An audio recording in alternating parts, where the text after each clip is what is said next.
Ancien Premier ministre, bien sûr. Ancien ministre de l'Intérieur, c'est aussi comme ça vraiment que vous vous étiez installé dans l'opinion publique.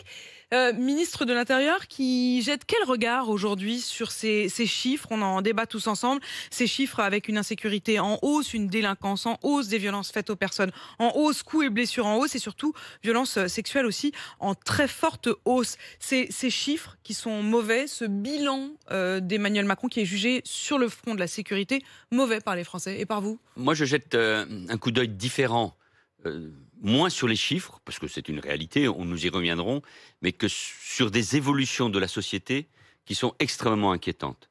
Et il faut le reconnaître, déjà depuis plusieurs années, ce qui est la marque de ce qui se passe dans notre société, ce sont les violences sur les personnes. Les coups, les blessures, les tentatives d'homicide et les homicides. Et ces chiffres ont repris, après une baisse historique, dans notre société, ont repris une hausse depuis quelques années et ça traduit là une violence qui s'est installée dans la société, un passage à l'acte, une absence et Une banalisation de la violence? une banalisation de la violence et une perte plus générale de l'autorité de l'État, du policier et du gendarme, du professeur, des parents, des élus. Donc c'est qui cette est réalité. responsable? Est-ce que c'est une évolution globale que vous verriez aussi ailleurs? Est-ce qu'il y a une responsabilité politique? Je le disais, autant on peut dire que cette semaine, il y a eu des bonnes nouvelles du côté du gouvernement dont ils peuvent se targuer, qui est cette croissance en nette hausse ce matin, qui sont les chiffres du chômage. Du côté de la sécurité, clairement, c'est là-dessus que le bas blesse quand même. Je ne suis pas un sociologue, donc je ne peux pas me contenter. Non mais vous êtes un politique, vous...